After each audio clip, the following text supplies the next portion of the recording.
Hello friend, स्वागत है आप सबका आपके अपने channel study with Abhay sir में। आज हम लोग एक स्पेशल कक्षा में एक स्पेशल टॉपिक पे चर्चा करने वाले हैं। आप में से मेरे कुछ मित्रों, कुछ भाइयों और कुछ विद्यार्थियों की ये क्वेरी थी कि सर एक जनरल सूचना, एक सटीक रणनीति आगामी आरओ एआरओ परीक्षा से संबंधित बनाइए। तो देखिए, सबकी अपनी अपनी रणनीति होती है और अलग अलग होती है। और रणनीति क्या होती है? जो रणनीति आपके लिए बेस्ट हो वही आपके लिए क्या है, जो आपके लिए कारगर हो वही आपके लिए क्या है, बेस्ट है। ये एक सामान्य रणनीति है। मैं ये नहीं कह रहा हूं कि यदि आप इससे बेहतर रणनीति को अपनाए हुए हैं, उस पर चल रहे हैं, तो उसको छोड़कर आप इसको अपनाइए। लेकिन तमाम लोगों में ऐसा देखा जाता है कि जैसे जैसे एग्जाम नजदीक से आते हैं, वो प्रेशर में आकर और एक नियमित और एक शेड्यूल पे काम करना क्या कर देते हैं, छोड़ देते हैं, होपलेस हो जाते हैं। तो आपको उससे बचना चाहिए।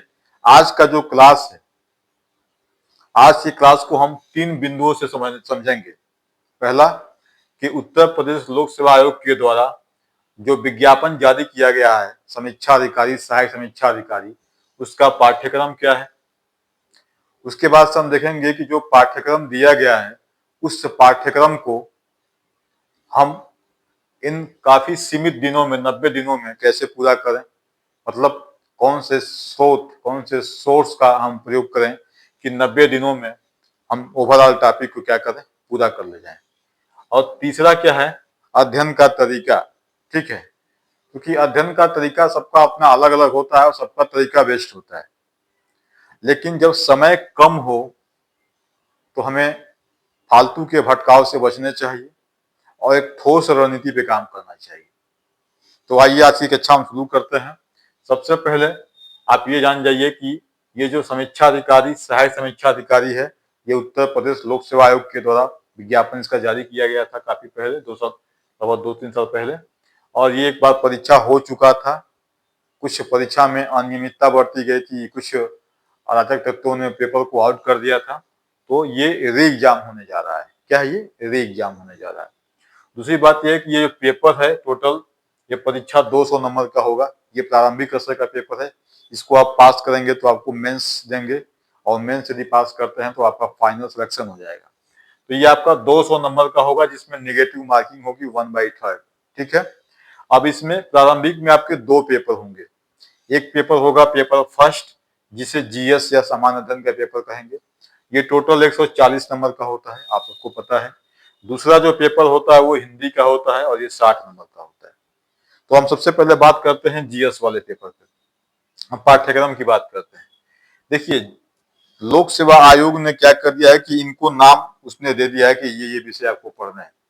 लेकिन यहाँ पे जो है, ये नाम, ये जो सब्जेक्ट हैं, इनको हमने आपकी सुविधा के लिए इनको अलग अलग कर रखा है कि कौन से सब्जेक्ट को कितना वेटेज देना है और कौन से सब्जेक्ट को कम वेटेज। क्योंकि जब आपके पास समय कम होता है या वैसे भी कंपटीशन में, ये जानना जरूरी है कि क्या क्या पढ़ा जाए और क्या क्या छोड़ा जाए। क्योंकि सब कुछ जब आप पढ़ने लगेंगे तो मुझे लगता है कि 2-2.5 साल भी कम लगेगा आपको इसका सिलेबस पूरा करने में। तो ये समझना बहुत जरूरी है कि हम क्या पढ़ें और क्या छोड़ें। तो उसी को ध्यान में रखकर इनको क्या किया गया है, जीएस को हमने 2 भागों में, क्या 3 भागों में बांट दिया है। पहले जीएस के वैसे विषय जो बेस विषय हैं, जो बड़े विषय हैं जीएस के, हमने उनको जीएस मेन नाम दे रखा है अपनी तरफ से। तो जीएस के ऐसे 4 विषय हैं, ऐसे 4 पार्ट हैं जो काफी ब्रॉड हैं, जिसमें आपका भूगोल, इतिहास, विज्ञान और राज्य व्यवस्था, geography, history, science and polity. ये 4 विषय से जीएस का 60% क्वेश्चन अकेले इन 4 विषयों से पूछेगा। इसका मतलब ये है कि ये काफी महत्वपूर्ण भूमिका निभाने वाले हैं। और मेरी राय से इन 4 में से यदि कोई 3, इन 4 में से यदि कोई आप 3 सब्जेक्ट बहुत अच्छे से तैयार कर लेते हैं तो समझिए कि जीएस में आप लीड करने वाले हैं। जीएस में आप लीड करने वाले हैं। दूसरी बात क्या है कि ये छोटे छोटे टॉपिक हैं जीएस के। इसमें 2-3 टॉपिक ऐसे हैं जो बहुत महत्वपूर्ण हैं, जैसे यूपी स्पेशल। यूपी स्पेशल से 12 से 22 क्वेश्चन हर साल पूछता है। हर साल का मतलब कि हर समीक्षा अधिकारी के एग्जाम में। दूसरा क्या है, रीजनिंग। इस पे लोगों का ध्यान कम जाता है, लेकिन ये ठोस नंबर होता है रीजनिंग का। 10-12 नंबर, कभी कभी 15 नंबर तक पूछा है। तो ये रीजनिंग उस तरह की रीजनिंग नहीं है जो बैंक एसएससी रेलवे में पूछी जाती है। यहाँ रीजनिंग का स्तर बहुत ही सतही होता है और रीजनिंग के सभी टॉपिक्स नहीं पढ़ने होते हैं। 7-8 टॉपिक्स इसमें क्या होते हैं, आपको पढ़ने होते हैं। ठीक है, तो रीजनिंग वाले जो 10-12 क्वेश्चन हैं, आप इसमें 10 से 10 क्वेश्चन ही कर सकते हैं। यूपी स्पेशल छोटा टॉपिक है और आप क्योंकि यूपी के रहने वाले हैं, यूपी के एग्जाम है, तो आपको जानना भी चाहिए। 12 से 15 क्वेश्चन यहाँ से बनता है। इन्वायरमेंट यानी पर्यावरण, एग्रीकल्चर और जनसंख्या नगरीकरण, ये छोटे छोटे टॉपिक हैं। इनसे भी मिला के लगभग 10-12 क्वेश्चन बनते हैं। और इंडियन इकोनॉमी को करंट अफेयर्स के साथ जोड़ के पढ़ना ज्यादा बेहतर रहेगा। अब ये जो 4-4-8 विषय हमने छाटा है, अलग किया है, यदि इसमें आपको प्राथमिकता देनी हो कि अब इसमें भी प्राथमिकता पे कौन कौन विषय को रखा जाए, तो मेरे ख्याल से प्राथमिकता में सबसे पहले आप इतिहास को रखिएगा। उसके बाद से दूसरे नंबर पे भूगोल को रखिएगा। तीसरे नंबर पे आप साइंस को रखिएगा। चौथे नंबर पे आप पॉलिटी को रखिएगा। पांचवें नंबर पे आप चौथे नंबर पे आप यूपी स्पेशल को रखिएगा। पांचवें नंबर पे जो है आप पॉलिटी को, और छठे नंबर पे क्या है, आप रीजनिंग को। तो जीएस का जो मेन है, यदि आपको 6 टॉपिक चुनना हो, तो मेरे ख्याल से इतिहास, भूगोल, विज्ञान, यूपी स्पेशल, इंडियन पॉलिटी और रीजनिंग, यदि 6 टॉपिक आप तैयार कर लेते हैं तो 140 में आप 80 प्लस कर जाएंगे, आप आसानी से कर जाएंगे। ठीक है, तो प्रयास है कि जिस पे हमने टिक किया है उसको आप प्राथमिकता दीजिए। बाकी अगर आपको समय बचता है, इनको भी देखिए। अब ये है क्या है, जीएस का ही पोर्शन क्या है, इसमें करंट अफेयर्स है। 140 में भी ये भी शामिल है करंट अफेयर्स। करंट अफेयर्स को आपको 3 स्तर पे बांट देना है। एक अंतरराष्ट्रीय घटनाएं अर्थात अंतरराष्ट्रीय समसामयिकी, और एक राष्ट्रीय समसामयिकी, इंटरनेशनल करंट अफेयर्स अंतरराष्ट्रीय समसामयिकी, नेशनल करंट अफेयर्स राष्ट्रीय समसामयिकी, और लोकल करंट अफेयर अर्थात उत्तर प्रदेश की जो करंट अफेयर्स है उसको देखना है। अब इसमें आपको वेटेज यदि देना हो तो सबसे ज्यादा आपको पढ़ना है राष्ट्रीय करंट अफेयर्स को पढ़ना है, सबसे ज्यादा आपको इस पर ध्यान देना है। दूसरा जो है, दूसरे नंबर पे आपको अंतरराष्ट्रीय जो घटनाएं हैं उस पर ध्यान आपको रखनी है। और तीसरे स्थान पे आपको टाइम बचता है तो फिर आप यूपी स्पेशल को देख सकते हैं। तो समान अध्ययन का ये सिलेबस है, और सिलेबस के साथ साथ हमने ये भी बता दिया है कि कौन से विषय को आप कितना वरीयता देंगे। ठीक है, इसके बाद अब पेपर सेकंड है। पेपर सेकंड में क्या है कि हिंदी है, और हिंदी में जो भी समीक्षा अधिकारी की तैयारी करता है वो समान अध्ययन और हिंदी दोनों पढ़ना शुरू करता है। लेकिन हिंदी के छोटे सिलेबस और काफी इंटरेस्टिंग होने के कारण आदमी जीएस के बराबर या जीएस से ज्यादा हिंदी पे समय देता है। तो मेरे ख्याल से एक औसत आदमी भी यदि 1-2 महीना हिंदी पढ़ ले तो 60 में से 50 प्लस पहुंच जाएगा। और 60 में से 50 प्लस पहुंचने पे उसको लगता है क्या, वो ख्याली दुनिया में उड़ने लगता है कि 60 में 50-52 हमने कर रखा है तो मेरा सिलेक्शन तो होने ही वाला है। ठीक है, लेकिन आपको ध्यान रखना है कि हिंदी में आपको 60 में 55 तो करना ही है, कम से कम 55 प्लस। लेकिन यहाँ जो मेन खेल है, आपको समान अध्ययन पे काम करना है। हिंदी यदि आप डेली 1 घंटा पढ़ रहे हैं, डेली 1 घंटा आपसे पढ़ रहे हैं, तो मेरा मानना है कि ये परीक्षा आते आते आप इस स्तर पे पहुंच जाएंगे कि 60 में से आप 50-55 तक पहुंच जाएंगे। और जिसका सिलेक्शन होता है, प्री जो पास करता है, वो 50-55 ही क्वालिफाई करते हैं। शेष मेहनत आपको जीएस में करना होता है। ठीक है, हिंदी में जो है 2 तरह के क्वेश्चन पूछते हैं। एक क्वेश्चन होता है जिसको फैक्चुअल कहते हैं। ठीक है, जो दूसरा क्वेश्चन है उसे कॉन्सेप्चुअल कहते हैं। तो हिंदी में टोटल 6 टॉपिक्स हैं, प्रत्येक टॉपिक से 10-10 क्वेश्चन पूछा जाएगा, 60 नंबर। फैक्चुअल में विलोम, तत्सम, तद्भव, अनेक शब्दों का एक शब्द और पर्यायवाची। हालांकि कहीं कहीं विलोम और पर्यायवाची में कुछ चीजें आपको मिल सकती हैं, जैसे उपसर्ग प्रत्यय लगाकर या और कुछ चीजें जोड़कर इसको बनाया जाता है। लेकिन जो वाक्य एवं वर्तनीय शुद्धि है, ये बिल्कुल और बिल्कुल ग्रामर पे, यदि आपकी व्याकरण सही है हिंदी का, इसको आप आसानी से कर ले जाएंगे। विशेष से विशेषण भी क्या है, यदि आपका ग्रामर ठीक ठाक है तो आप इसको कर ले जाएंगे। अब जब इस पे हम डिटेल में बात करेंगे तो फिर देखेंगे कि इसमें क्या क्या अंतर है और कैसे कैसे करना है। अभी ओवरऑल क्या आपने सिलेबस देखा है कि समीक्षा अधिकारी, सहायक समीक्षा अधिकारी जो लोक सेवा आयोग उत्तर प्रदेश के माध्यम से जो 27 जुलाई की परीक्षाएं आयोजित हैं, उस परीक्षा में आपको 2 पेपर देने हैं। पहला पेपर समान अध्ययन का होगा 140 नंबर का, दूसरा पेपर हिंदी का होगा 60 नंबर का। समान अध्ययन के पेपर में जो सिलेबस है आपके सामने हमने यहाँ पे दर्शा दिया है, हिंदी का जो सिलेबस है हमने वो भी दर्शा दिया है। तो आपका हमने देख लिया है कि पाठ्यक्रम क्या होता है। अब हम देखते हैं स्रोत, कहाँ से आपको पढ़ना है। देखिए स्रोत जो मैं आज आपसे बताने जा रहा हूं, वो स्रोत ये जो 90 दिन है, इस 90 दिन को ध्यान में रख मैं आपको स्रोत बताने जा रहा हूं। क्योंकि यदि आप नए तैयारी करने वाले हैं, तो यदि आपको 27 जुलाई के बाद किसी एग्जाम में शामिल होना है अगले समीक्षा अधिकारी या पीसीएस में, तो आपको ये जो स्रोत है आपके लिए कम पड़ सकता है। ये उन लोगों के लिए स्रोत है जिनकी तैयारी हो चुकी है और जिनको रिवीजन करना है। क्योंकि भाई देखिए सिलेक्शन तो उन्हीं को मिलेगा जिनको इस समय अब रिवीजन करना है। यदि आप इस समय से सोचिए कि आप इस समय से इकोनॉमिक्स के कॉन्सेप्ट समझें, इंडियन पॉलिटी के कॉन्सेप्ट समझें, साइंस के कॉन्सेप्ट समझें, भूगोल के कॉन्सेप्ट समझें और परीक्षा आप 3 महीने बाद पास कर लें, ये थोड़ा सा सोचने में और अपने आप में थोड़ा सा क्या है, असंभव चीज लग रही है। तो ये जो स्रोत हम आपको बताने जा रहे हैं बेसिकली उन लोगों के लिए है जो पिछले 2-4 साल 5 साल से पढ़ते आ रहे हैं और किसी न किसी माध्यम से इन विषयों से क्या है वो एक बार जुड़े हुए हैं या कभी एक बार इनसे उनका आमना सामना हो चुका है। ठीक है, तो अब हम देखते हैं स्रोत। ये पाठ्यक्रम था, अब हम देखते हैं स्रोत। उसके बाद से हम देखेंगे क्या, हाउ टू स्टडी, अध्ययन का तरीका देखेंगे। हमने अभी सिलेबस को चर्चा कर लिया है, अब सोर्स देखते हैं। सोर्स यानी कि बुक लिस्ट। ठीक है,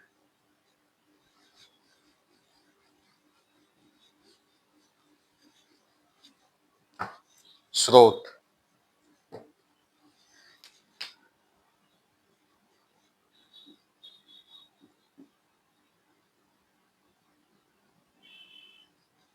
स्रोत में हम देखते हैं सबसे पहले सामान्य अध्ययन। सामान्य अध्ययन को हमने 3 भागों में बांट रखा था। जीएस के ऐसे विषय जो बेस विषय हैं, जो जिसको हमने मेंस नाम दिया था, मेन जीएस का सब खंड। दूसरा हमने जीएस को एक माइनर नाम दिया था जो जीएस के छोटे छोटे टॉपिक हैं, और तीसरा हमने करंट अफेयर्स को। तो हम एक एक को देखते हैं। सबसे पहले जो हमने जीएस का जो मेंस देखा था कि जीएस का जो मेन पार्ट है, उसमें जो 4 विषय हमने आपको बताया था, जियोग्राफी,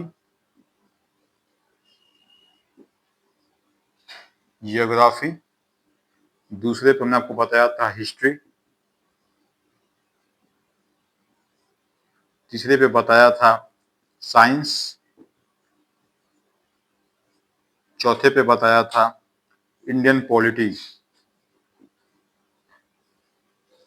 ठीक है, इंडियन पॉलिटी। अब इन चारों विषयों के लिए 90 दिन का समय है, इसलिए जो बुक आपसे बताई जा रही है उस पर ध्यान दीजिएगा। पहले तो आपको यूपी पीसीएस अर्थात उत्तर प्रदेश लोक सेवा आयोग, ठीक है, यूपीपीएससी, यूपीपीएससी यूपीपीएससी के द्वारा आयोजित पिछले 10, 12 साल, 15 सालों के जितने सालों का क्वेश्चन मिल सकते हैं, प्रत्येक एग्जाम्स, चाहे वो पीसीएस का एग्जाम हो, चाहे वो समीक्षा अधिकारी का एग्जाम हो, चाहे वो पीसीएस जे का एग्जाम हो, और चाहे वो खंड शिक्षा अधिकारी के एग्जाम हो, जो भी एग्जाम्स पिछले 12-15 सालों में हुए हैं, उस सभी एग्जामों का जो है प्रीवियस ईयर क्वेश्चंस, ठीक है, ये आपको सबसे पहले सॉल्व करना है। पहले क्यों सॉल्व करना है? क्योंकि ये क्वेश्चन सॉल्व करने के आपको 2 लाभ मिलेंगे। इस क्वेश्चन को सॉल्व करने के आपको 2 लाभ मिलेंगे। पहला लाभ तो ये मिलेगा कि अभी भी इस एग्जाम में सबको पता है कि 30 से 35% जो क्वेश्चन आएंगे वो रिपीटेड आएंगे। तो 30 से 35% क्वेश्चन जो रिपीटेड आएंगे वो आपको तैयार हो जाएंगे इसको सॉल्व करने से। पहला तो ये रीजन है। दूसरा क्या रीजन है कि जब पहले आप प्रीवियस ईयर क्वेश्चन पढ़ लेंगे, उसके बाद से जब आप बुक्स पढ़ेंगे, उसके बाद से जब आप बुक्स पढ़ेंगे तो आपको प्रत्येक विषय के बुक्स में और प्रत्येक विषय के प्रत्येक टॉपिक में ये पता होगा कि कौन से टॉपिक पे हमको ज्यादा जोर देना है। प्रीवियस ईयर क्वेश्चन यही हमें बताते हैं, इनका सबसे ज्यादा लाभ यही होता है कि हमें वो क्वेश्चन के नेचर बता देते हैं कि यदि लोक सेवा आयोग उत्तर प्रदेश है और यदि हम पॉलिटी पढ़ रहे हैं, यदि हम हिस्ट्री पढ़ रहे हैं, तो हिस्ट्री में यदि हम मौर्य काल पढ़ रहे हैं तो मौर्य काल जब हम पढ़ेंगे तो हमें पता चल जाए कि मौर्य काल के जो आर्कियोलॉजिकल एविडेंस है वो एग्जाम के लिए महत्वपूर्ण है। यदि हम गुप्त काल पढ़ रहे हैं इतिहास में तो हमें पता चल जाएगा कि यूपी पीसीएस का यदि हम एग्जाम, यदि उत्तर प्रदेश लोक सेवा आयोग का हम एग्जाम देने जा रहे हैं तो गुप्त काल से यदि क्वेश्चन पूछेगा तो साहित्यिक जो साक्ष्य है, जो साहित्यिक चीजें हैं, उनसे पूछेगा। तो प्रीवियस ईयर क्वेश्चन जिस आयोग की आप एग्जाम देने जा रहे हैं उस एग्जाम के प्रीवियस ईयर क्वेश्चन उस आयोग के नेचर को, उस आयोग के स्वभाव को आपको बता देगा कि भैया यदि आप इतिहास पढ़ रहे हो, भूगोल पढ़ रहे हो, पॉलिटी पढ़ रहे हो, करंट अफेयर्स पढ़ रहे हो, तो आप जान जाओ कि उत्तर प्रदेश लोक सेवा आयोग उस विषय में, उस टॉपिक के अंदर इस तरह का सवाल क्या करता है, पुटअप करता है, पूछता है। तो सबसे बड़ा लाभ क्या होता है आपका, यही होता है। और दूसरा लाभ क्या होता है कि जो रिपीटेड क्वेश्चन होते हैं वो आपके तैयार होते हैं। किसी भी एग्जाम को आप दीजिए, उत्तर प्रदेश लोक सेवा आयोग ही नहीं, आप यूपीएससी का एग्जाम दीजिए, आप टीजीटी का दीजिए, पीजीटी का दीजिए, सीटेट दीजिए, जो भी एग्जाम आप दीजिए, यदि आपको एग्जाम क्वालिफाई करना है तो आपको एग्जाम के नेचर को समझना होगा, उस एग्जाम के नेचर को। जैसे मान लीजिए कि मई में टीजीटी एग्जाम आयोजित है, जून में पीजीटी है। यदि आपको टीजीटी क्वालिफाइड करना है तो सबसे पहला काम तो आपको यही करना होगा कि टीजीटी के जो प्रीवियस ईयर क्वेश्चंस हैं, मॉडल पेपर नहीं, प्रीवियस ईयर जो क्वेश्चंस हैं, आपको उनको सॉल्व करना होगा। क्योंकि वही आपके क्या है, वही क्वेश्चन आपके पथ प्रदर्शक हैं, वही आपको बताएंगे कि उस बुक्स में क्या पढ़ना है और क्या छोड़ना है। ठीक है, तो आपको प्रीवियस ईयर क्वेश्चन पढ़ना है, क्यों पढ़ना हमने बता दिया है। बुक्स में जो है बहुत ज्यादा आपको नहीं दिमाग लगाना है। बुक्स में आपको एक किताब परीक्षावाणी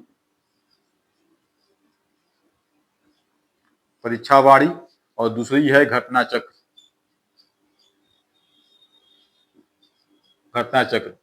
समय कम है और कम समय में ऐसे चीज को पढ़ना है जो अधिकतम आपको लाभ दे सके। प्रीलिम्स एग्जाम है, एग्जाम ऑब्जेक्टिव है, तो इसमें फैक्ट भर भर के पूछे जाएंगे, पूछे भी जाते रहे कॉन्सेप्ट के साथ। तो यदि आप कम समय में चाहते हैं कि हर विषय को टच कर जाएं तो परीक्षावाणी घटना चक्र। इसके बाद यदि हाँ, अगर आपने किसी और किताब को पहले से पढ़ रखा है, यदि आपने भूगोल के लिए महेश वर्णवाल को पढ़ रखा है, आपने हिस्ट्री के लिए स्पेक्ट्रम को पढ़ रखा है, तब आप उसी किताब को पढ़िएगा। यदि आपने नहीं पढ़ रखा है कोई किताब, उस कंडीशन में आप परीक्षावाणी और घटना चक्र को अध्ययन करेंगे। ये नहीं कि आपने पिछले 4 साल से स्पेक्ट्रम पढ़ रखे हैं, पिछले 4 साल से आप लक्ष्मीकांत पढ़ रहे हैं और हम कह दिए परीक्षावाणी, तो आप परीक्षावाणी जाकर खरीद लाइए 3 महीने में, आप तब मामला गड़बड़ा जाएगा। आप यदि किसी पुस्तक से पढ़ते आ रहे हैं तो आपको उसी से पढ़ना है, और यदि अब तक आपकी कोई पुस्तक नहीं है तब इस 90 दिनों में आपको क्या करना है, परीक्षावाणी घटना चक्र उठाना है और इससे पढ़ना है और घटना चक्र को क्या करना है, सॉल्व करना है। लेकिन ये प्रीवियस ईयर क्वेश्चन किसी के भी ले लीजिए, घटना चक्र का ले लीजिए, यूथ का ले लीजिए, शिल्पी का ले लीजिए, किसी का भी ले लीजिए, किसी प्रकाशन का ले लीजिए और इसको लेकर क्या कर लीजिए, सॉल्व कर लीजिए। तो ये क्या है आपके स्रोत। यही सेम सोर्स क्या करना है आपको, जीएस का जो माइनर पोर्शन है, जीएस का जो माइनर वाला पोर्शन आपको बताए हैं, जिसमें हमने UP special, reasoning, environment, agriculture, Indian economy, उनको भी क्या करना, आपको यही चीजें करना, यही काम करना है। प्रीवियस ईयर क्वेश्चन पढ़ना है और परीक्षावाणी घटना चक्र। परीक्षावाणी घटना चक्र तब आप लीजिएगा जब आप किसी किताब का अध्ययन नहीं कर रहे होंगे। ठीक है, मेरे कहने से आप अपना कॉन्सेप्ट ना बिगाड़ लीजिएगा, अपनी पुस्तक मत चेंज कर दीजिएगा, ठीक है। रिक्वेस्ट है आप लोगों से। तो ये क्या है, कुल मिला जुला के जीएस वाली बात हो गई। अब करंट अफेयर्स की बात, जीएस में जो करंट अफेयर्स का पोर्शन है उसको देखते हैं। जीएस में जो करंट अफेयर्स का पोर्शन है उसको देखते हैं। करंट अफेयर्स में देखिए आपको बहुत ज्यादा, क्योंकि समय भी तो चाहिए ज्यादा पढ़ने के लिए मटेरियल, तो आपको बहुत ज्यादा नहीं देखना है। करंट अफेयर्स में आप अगर मुझसे राय लेंगे तो घटना सार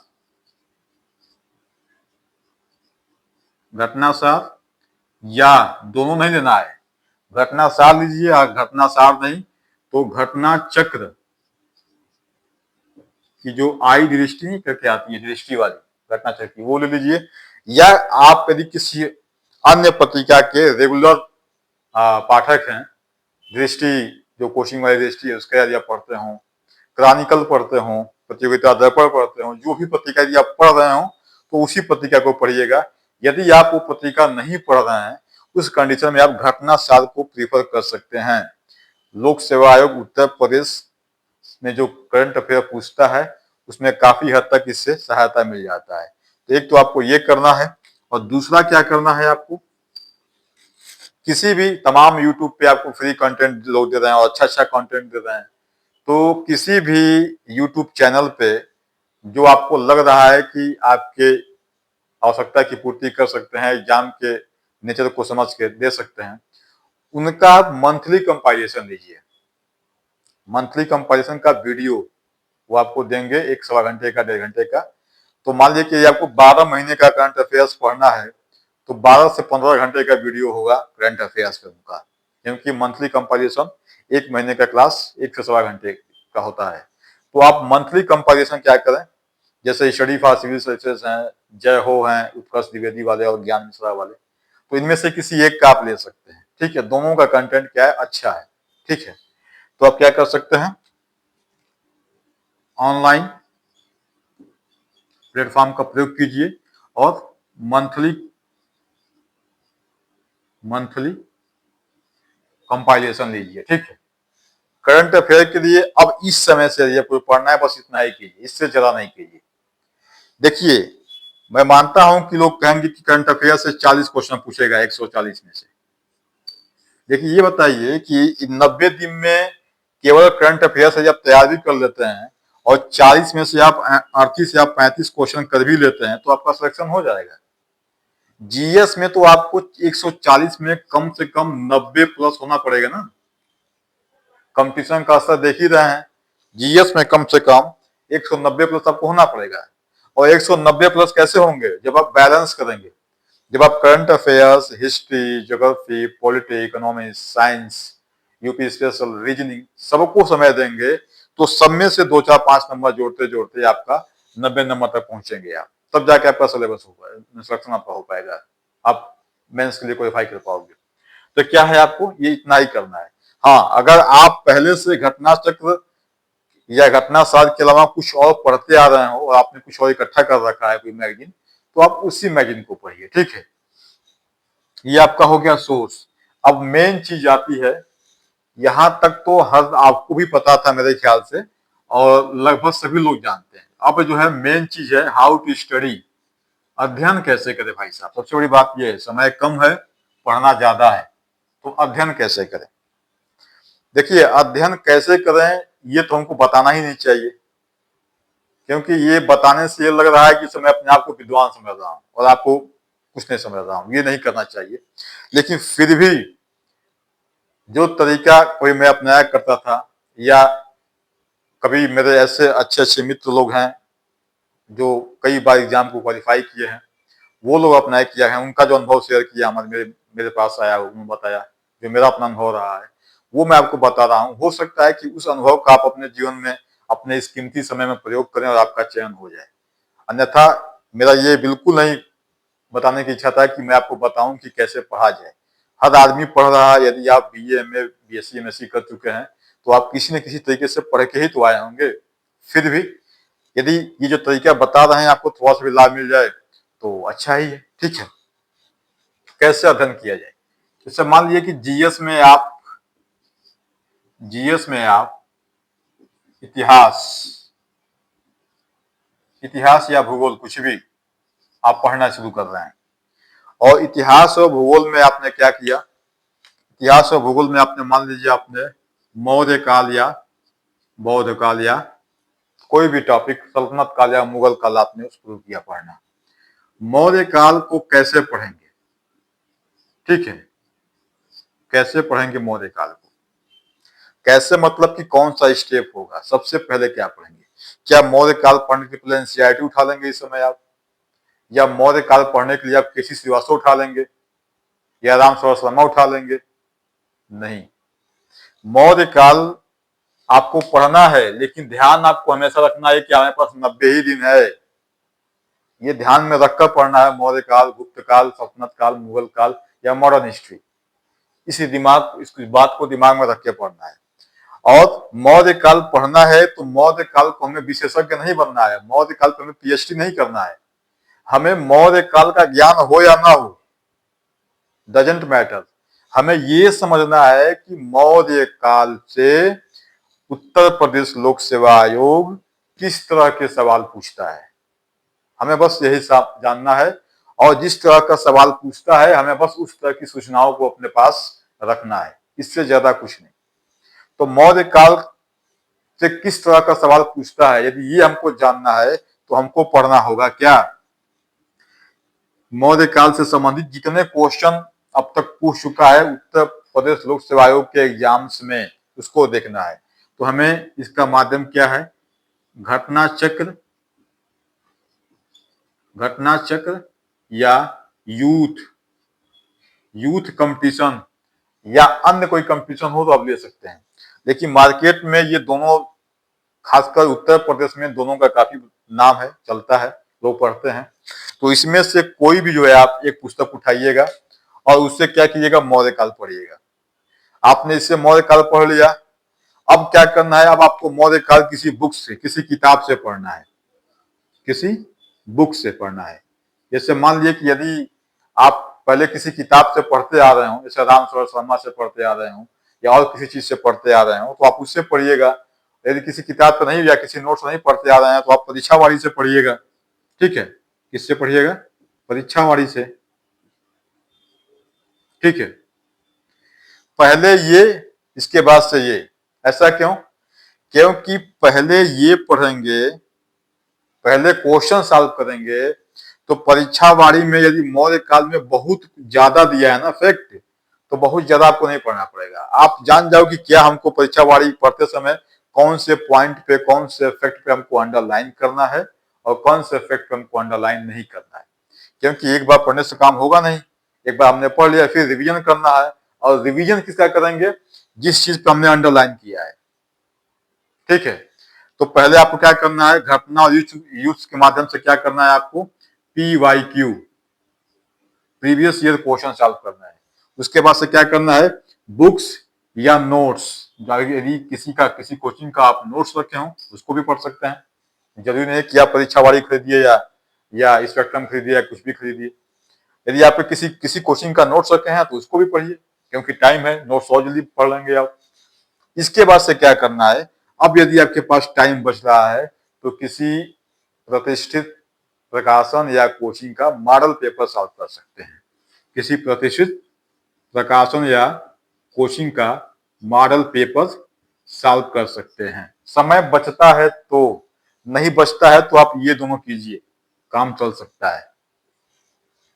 यही तरीका आपको हिस्ट्री के प्रत्येक टॉपिक में, भूगोल के प्रत्येक टॉपिक में, साइंस के प्रत्येक टॉपिक में, पॉलिटी के प्रत्येक टॉपिक में, यूपी स्पेशल के प्रत्येक टॉपिक में आपको करने हैं।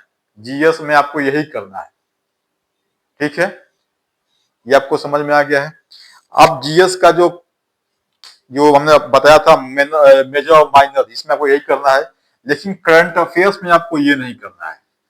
करंट अफेयर्स में इसका स्वभाव दूसरा है, तो करंट अफेयर्स में क्या करना है ये भी देख लीजिए। करंट अफेयर्स को सबसे पहले आपको ये देखना है कि करंट अफेयर्स हमें, अगर मान लीजिए आपका एग्जाम कब है, 27 जुलाई 2025 को आपका एग्जाम है, ठीक है, 2025 को आपका एग्जाम है। तो कहां से कहां तक का करंट अफेयर पढ़ना है ये आपको ध्यान में रखना है। इसको आप 3 फेज में बांट लीजिए, 3 फेज में बांट लीजिए। जुलाई 27 में है तो आप जुलाई 2024 से आपको शुरू करना है करंट अफेयर्स पढ़ना। कहां से? जुलाई 2024 से शुरू करना है। और कहां तक चलना है आपको? आपको चलना है 10 जुलाई 2025 तक का आपको पढ़ना है, ठीक है। तो देखिए, जुलाई से लेकर जुलाई 2024 से लेकर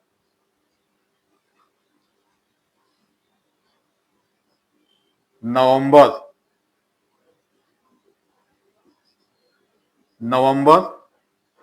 2024 तक, नवंबर 2024 तक आपको क्या करना है?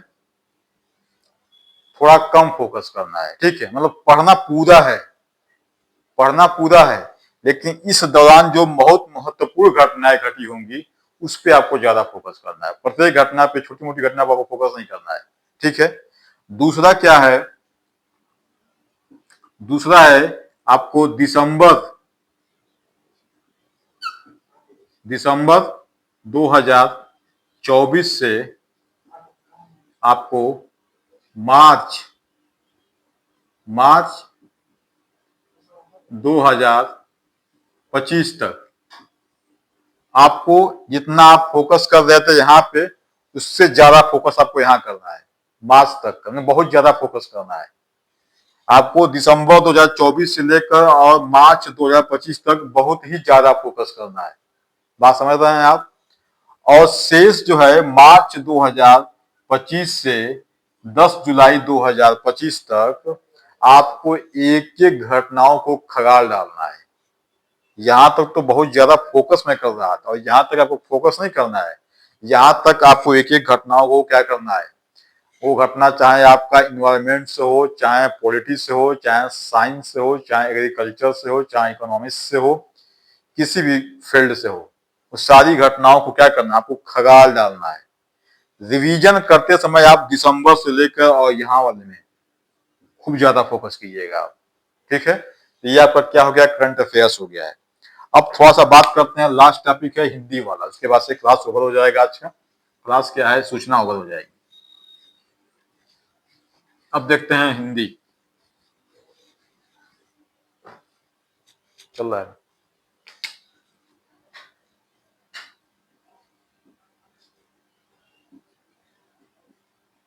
हिंदी जो है आपका 60 नंबर का पूछता है, जिसमें आपके 6 टॉपिक होते हैं, 6 टॉपिक होते हैं, ठीक है।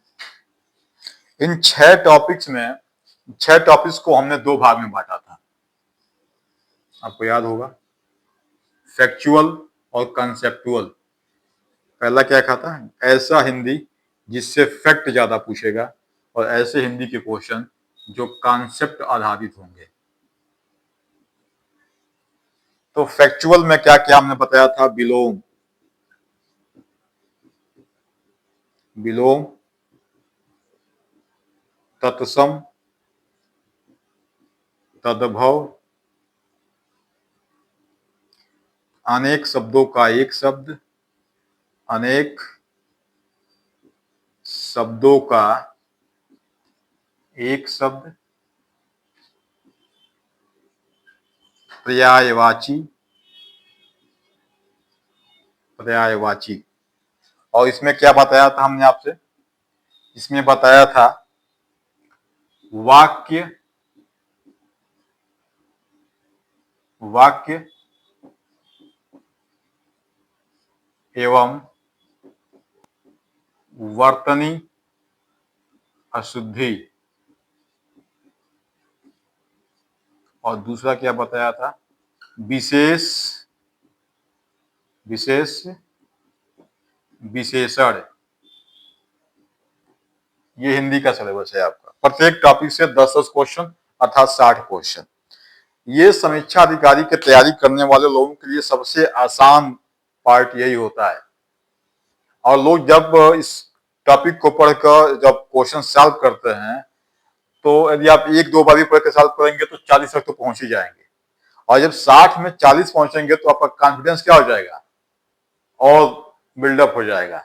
और इसको पढ़ेंगे हिंदी को 45 करेंगे, 55 60 तक पहुंच जाएंगे आप। और 60 तक पहुंच जाएंगे तो आपके मन में कहीं ना कहीं ये बात बैठ जाएगी कि मेरा सिलेक्शन होने वाला है। आप जीएस को स्किप कर रहे होते हैं, आपको पता है कि 60 में 60 भी कर देंगे, अगर जीएस आपका स्ट्रांग नहीं है तो मामला गड़बड़ा जाएगा। लेकिन यदि ये भी स्ट्रांग नहीं है तब भी गड़बड़ा जाएगा। तो बैलेंस चाहिए, ठीक है। तो इसमें करना क्या है, विलोम, तत्सम, तद्भव, अनेक शब्दों का एक शब्द और पर्यायवाची, इनके लिए जो है आपको पुस्तक, जो शायद हमने स्रोत में इसको बताया नहीं था, पुस्तक में आपको है पहले पे आपको रखना है घटना चक्र। घटना चक्र का जो प्रीवियस ईयर क्वेश्चन है इसका समीक्षा अधिकारी का, वो रखना है। और दूसरे पे क्या रखना है आपको, आदित्य प्रकाशन। आप लोग शायद नाम सुने होंगे या देखे होंगे, बिल्कुल सफेद रंग की जो बुक आती है, शायद राइटर का नाम मैं भूल रहा हूँ, शायद पवन तिवारी करके हैं संभवतः शायद। लेकिन आदित्य प्रकाशन के नाम से एक पुस्तक मार्केट में बड़ी काफी समय से हिट चल रही है, पिछले 6-7 सालों 8 सालों से क्या चल रही है, हिट चल रही है। तो घटना चक्र और आदित्य, पहले आप पढ़ेंगे घटना चक्र को, उसके बाद से पढ़ेंगे आप आदित्य को। घटना चक्र को इसलिए पढ़ेंगे कि यही वही बात कि वो आपके नेचर को समझ जाएंगे कि पर्यायवाची से, विलोम से, तत्सम, तद्भव से किस तरह के सवाल जो है समीक्षा अधिकारी में पूछे जाते हैं। उसके बाद से क्या करेंगे, आदित्य को आप इसमें जो कंटेंट दिया हुआ उसको पढ़ेंगे, ठीक है। जो ये फैक्चुअल और कंसेप्चुअल वाला है, इसमें क्या करना है, इसमें 2 राइटर, एक है डॉक्टर हरदेव बाहरी और दूसरे हैं पीएन पांडे अर्थात पृथ्वीनाथ पांडे। दोनों को नहीं लेना है। और एक और है वासुदेव नंदन स्वर्ण गुप्ता करके हैं, ठीक है। तो वासुदेव नंदन गुप्ता, पृथ्वीनाथ पांडे, हरदेव बाहरी, इन तीनों में से कोई एक किताब आपको लेना है और उस किताब से क्या करना है, इनका कॉन्सेप्ट समझना है।